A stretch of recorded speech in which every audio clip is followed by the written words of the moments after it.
আছে, দেখো NiCO4 জটিল যৌগে নিকেলের স্পিন অনলি চৌম্বক ভ্রামকের মান কত? স্পিন অনলি চৌম্বক ভ্রামক বের করতে গেলে যে সূত্রটি জানতে হয় সেটা কি না, μSO = n × n+2। n এখানে কি না, n হলো এখানে আনপেয়ার্ড ইলেকট্রন অর্থাৎ অযুগ্ম ইলেকট্রন। এবার একটা জিনিস তোমাদের বুঝতে হবে যে জটিল যৌগে CO তার তাৎপর্যটা কি, এই লিগ্যান্ডগুলির তাৎপর্য কি। নিকেল হলো এখানে কেন্দ্রীয় পরমাণু, CO হলো এখানে লিগ্যান্ড দুই প্রকার, স্ট্রং ফিল্ড লিগ্যান্ড এবং উইক ফিল্ড লিগ্যান্ড। যেগুলি স্ট্রং ফিল্ড লিগ্যান্ড তারা কি করে, ইলেকট্রনগুলিকে পেয়ার আপ করে দেয়, মানে ইলেকট্রনগুলিকে যুগ্মভাবে রাখতে সাহায্য করে। যারা উইক ফিল্ড লিগ্যান্ড তারা কি করে, ইলেকট্রনগুলিকে আর পেয়ার আপ করতে পারে না। তোমাদের সুবিধার জন্য আমি এখানে দেখো কয়েকটি স্ট্রং ফিল্ড লিগ্যান্ড এবং কয়েকটি উইক ফিল্ড লিগ্যান্ডের উদাহরণ দিয়েছি। স্ট্রং ফিল্ড লিগ্যান্ডগুলো কি, CN-, CO, NO2-, NH3, EDTA।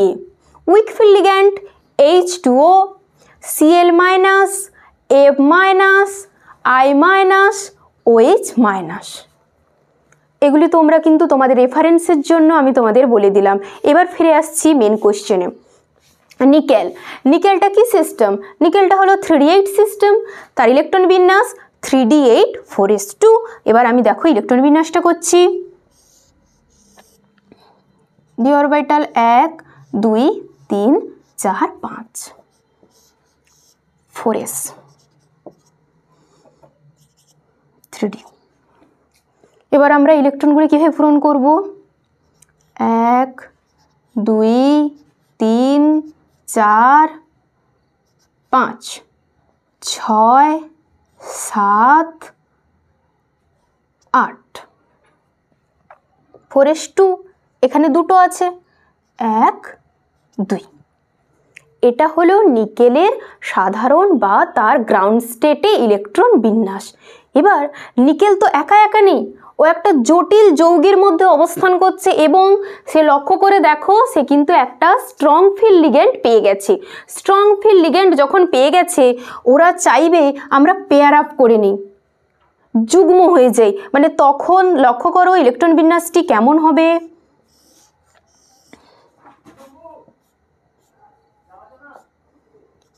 এক দুই তিন চার পাঁচ, এর দুটো ইলেকট্রন এখানে আর এখানে চলে আসবে, 1 2। তাহলে এটা কি 4s 3d আর এখানে অলরেডি p অরবিটাল রয়েছে। তাহলে এবার লক্ষ্য করো এরকম ইলেকট্রন বিন্যাসে আমরা কি কোনো আনপেয়ার্ড ইলেকট্রন পেয়েছি? সবকটি যুগ্ম।